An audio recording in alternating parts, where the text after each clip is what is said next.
Ladies and gentlemen, we need to talk about Activision Blizzard. Many of you have probably heard about the reports surrounding the allegations of abuse and harassment, with stories that are pretty horrifying to behold as relayed by this lawsuit by the state of California. You can read right here that this legal battle is between the Department of Fair Employment and Housing, an agency of the state of California, versus Activision Blizzard.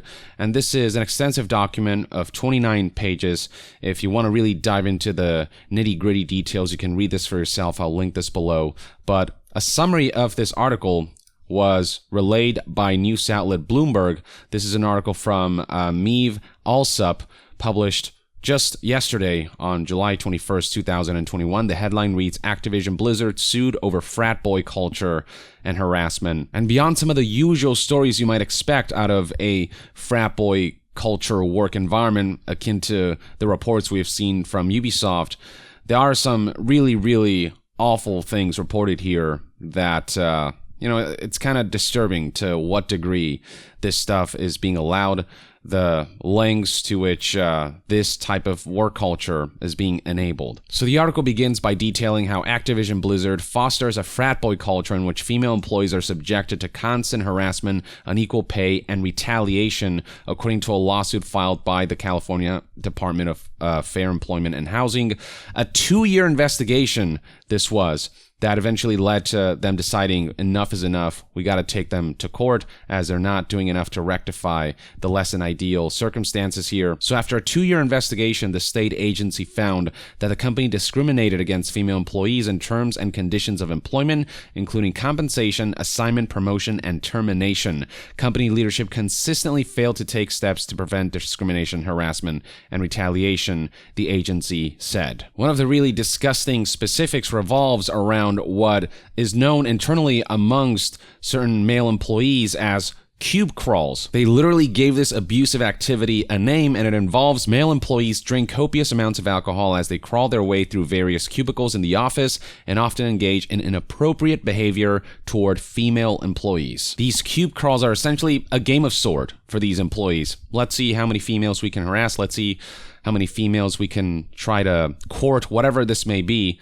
which is obviously incredibly unprofessional and just utterly disgusting. Allegations also include that male employees will play video games during the workday, and the work that they should be doing during that day will instead be delegated to female employees, and then beyond that, they'll engage in sexual banter and joke openly about rape is the way I'll say that word, because YouTube doesn't like that word being used, even though it's important to talk about situations that occur in employment environments. And then beyond that, female employees were alleged to be discriminated in terms of their employment opportunities and their work life as a whole.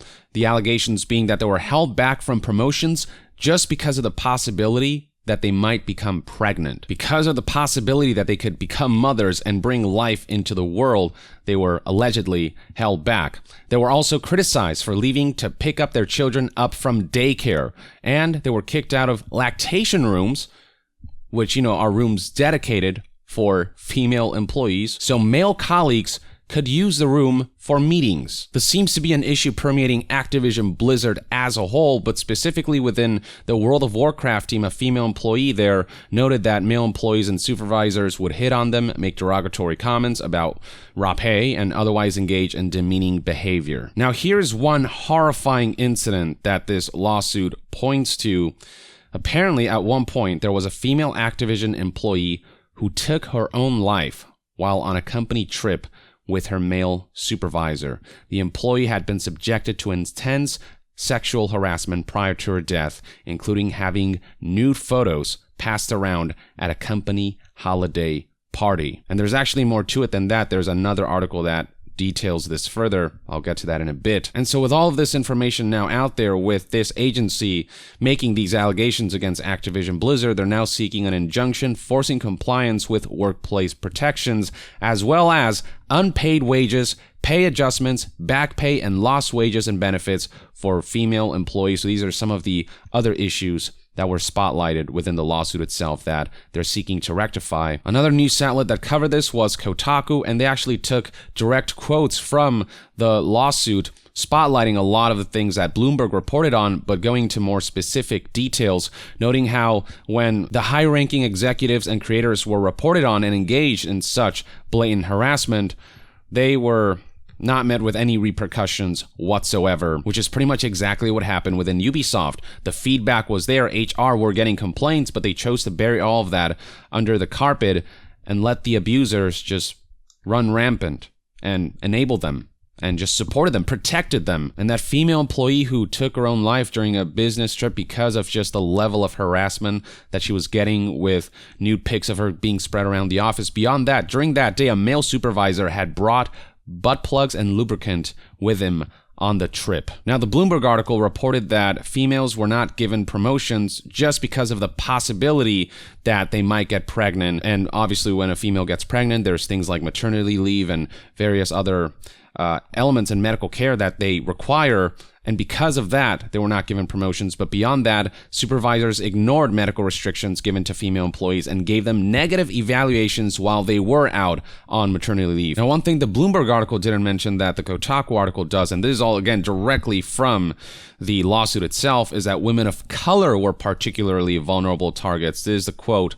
that Kotaku highlighted from the lawsuit. An African-American employee noted that it took her 2 years to be made into a permanent employee, while men hired after her were made permanent employees. She also was micromanaged, such that her male coworkers were known to be playing video games without any intervention by her supervisor, but her supervisor would call and check on her if she took a break to go on a walk. So while these male employees were literally just taking the day off when they shouldn't and playing video games when they shouldn't, when this female just took a very short break that doesn't compare to what the male employees were doing, they were on her ass about it. Another African-American employee who worked in information technology was similarly micromanaged by her manager, unlike the men on her team. When she requested time off of work, her manager made her write a one-page summary of how she would spend that time off when no one else had to do any write-up. Among her cohorts, she was the only one who had somebody just keeping an eye on her, and the only one who had to jump through hoops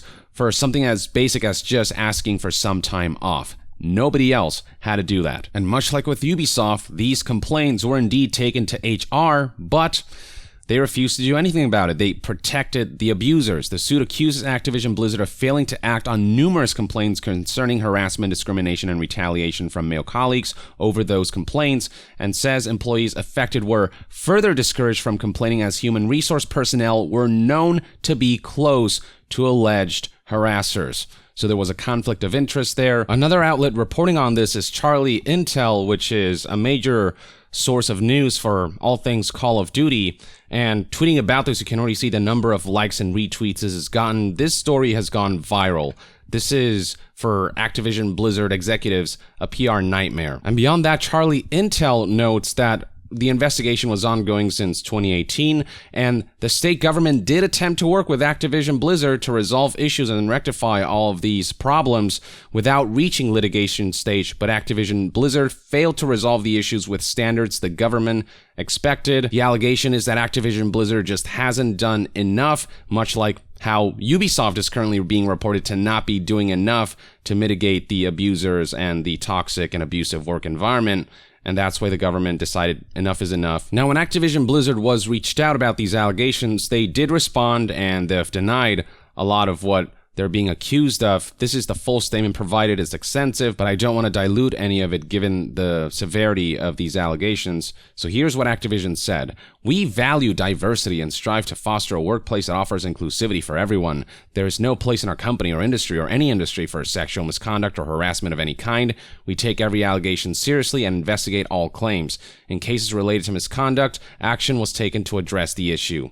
The DFEH, the agency that's suing them, includes distorted and in many cases false descriptions of Blizzard's past. We have been extremely cooperative with the DFEH throughout their investigation, including providing them with extensive data and ample documentation, but they refused to inform us what issues they perceived. They were required by law to adequately investigate and to have good faith discussions with us to better understand and to resolve any claims or concerns before going to litigation, but they failed to do so. Instead, they rushed to file an inaccurate complaint, as we will demonstrate in court. And then they bring up the employee who took her own life. We are sickened by the reprehensible conduct of the DFEH to drag into the complaint the tragic circumstance of the employee who took her own life, whose passing has no bearing whatsoever on this case and with no regard for her grieving family. While we find this behavior to be disgraceful and unprofessional, it is unfortunately an example of how they have conducted themselves throughout the course of their investigation. It is this type of irresponsible behavior from unaccountable state bureaucrats that are driving many of the state's best businesses out of California. The picture of the DFEH paints is not the Blizzard workplace of today. Over the past several years and continuing since the initial investigation started, we have made significant changes to address company culture and reflect more diversity within our leadership teams. We have updated our code of conduct to emphasize a strict non-retaliation focus, amplified internal programs and channels for employees to report violations, including the Ask list with a confidential integrity hotline, and introduced an employee retaliation team dedicated to investigating employee concerns. We have strengthened our commitment to diversity, equity, and inclusion, and combined our employee networks at a global level to provide additional support. Employees must also undergo regular anti-harassment training and have done so for many years. We put tremendous effort in creating fair and rewarding compensation packages and policies that reflect our culture and business, and we strive to pay all employees fairly for equal or substantially similar work. We know this part isn't true, given the recent document that Blizzard employees decided to spread that highlighted the payment disparity among employees. I mean, hell, here's the article in question from August 3rd, 2020. Just a year ago, Blizzard workers were sharing salaries in revolt over pay. So for them to come out and say, oh, we're always fair about the way we compensate employees, get the fuck out of here. Bobby Kotick recently got a payout of roughly $200 million, and this was so egregious that even investors attempted to vote this down, and they were very close, but ultimately didn't manage to do it. The pay disparity is ridiculous. Bobby Kotick gets paid way too much, and even when they have record years, he lays off employees. There's simply no way that Bobby Kotick does that much more work than ground floor employees that he deserves anywhere close to $200 million.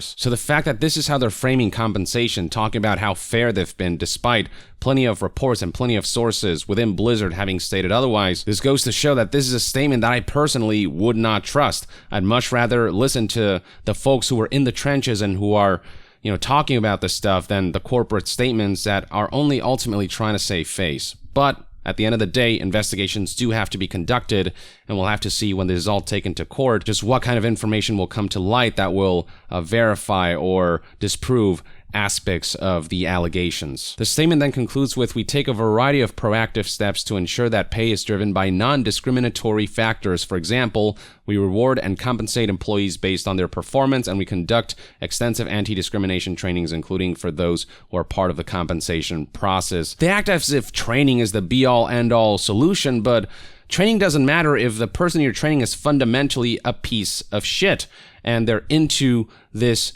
kind of pattern of abuse and harassment and misconduct. They're still going to be doing that stuff. It's not a matter of training, it's a matter of finding the people who are poisoning the well and extracting them, or at least having them suffer enough consequences that they'll think twice, 3 times before doing something like this again. As for the last paragraph, we're confident in our ability to demonstrate our practices as an equal opportunity employer that fosters a supportive, diverse, and inclusive workplace for our people, and we're committed to continuing this effort in the years to come. It is a shame that the DFEH did not want to engage with us on what they thought they were seeing in their investigation. Investigative reporter Jason Schreier chimed in on all of this. He linked to the Bloomberg article that reported the lawsuit, and you can already see just how much traction this tweet is getting. And he also did highlight the Activision spokesperson's statement on all of this. But Jason, who obviously is well connected in the games industry and has myriad sources, said that truth is, I've heard several stories about sexism and sexual misconduct at Blizzard over the past few years.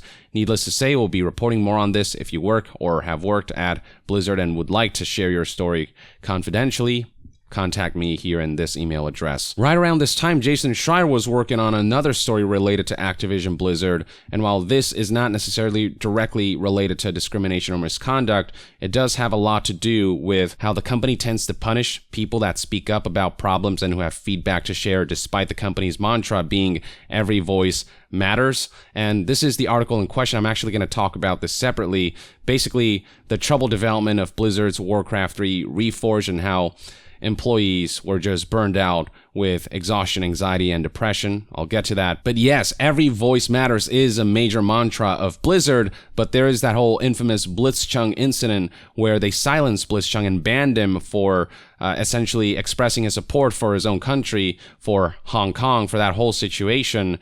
And the way they responded to that was just, it very much was them capitulating to their Chinese cohorts. Blizzard wants to keep China happy so that they can continue doing business there.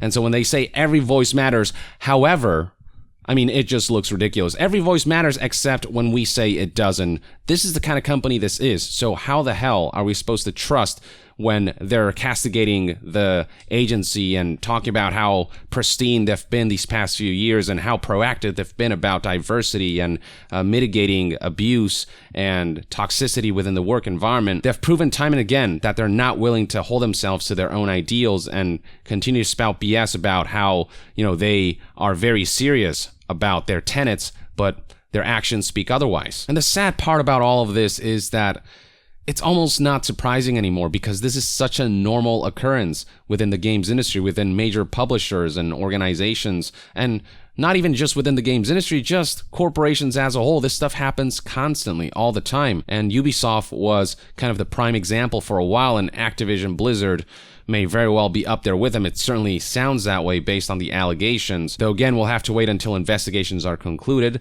before we can make any final determinations. But as far as Ubisoft goes, there was the whole incident when they were accused of just mishandling sexual misconduct claims, and then months later, reports indicated that they've made minimal changes. Yves Guillemot has yet to really fully take responsibility for his complacency in all of this. And beyond that, Ubisoft, they did an evaluation within the company that indicated they were at high risk of losing talent following these allegations of abuse. And these allegations surrounding Activision Blizzard very much feel like this, but 2.0, even though nothing's fully definitive until, again, the courts kind of get into this situation and investigate on themselves.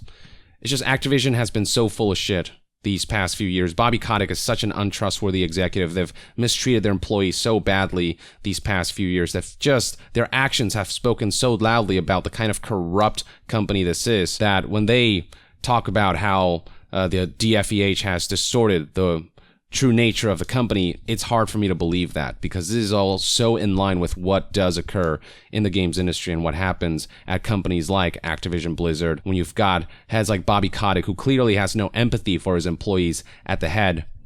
I wouldn't be surprised if all of this really does turn out to be true. A lot of people believe these claims to be true because this is the level of distrust that Activision Blizzard has fostered as a company because of their incredibly shady actions over the years, executive mandates, the way executives treat their employees, the way leaders just mismanage their company and the people working under them, and the way they clearly just don't give a crap about the human beings working under them, laying them off on a whim even when they see a record year in terms of revenue and whatnot, while Bobby Kotick and his executive cohorts get paid sums of money that don't reflect the amount of work that they truly put in. These allegations should definitely be taken seriously. And just in general, fuck Activision Blizzard for being just such a shitty company. None of this surprises me, which is the scary thing about Activision Blizzard. But how many of these allegations are truth or false, or the truth is somewhere in between, all of that we'll have to wait to find out. But until then, let me know in the comments below what your take is on all of the allegations and the lawsuit that's being levied against Activision Blizzard and Activision Blizzard's response to all of this. Share your thoughts below, and to be further updated on all things gaming news, reviews, and discussions, stay tuned right here on Young Yeah. I'll see you guys next time. Young out.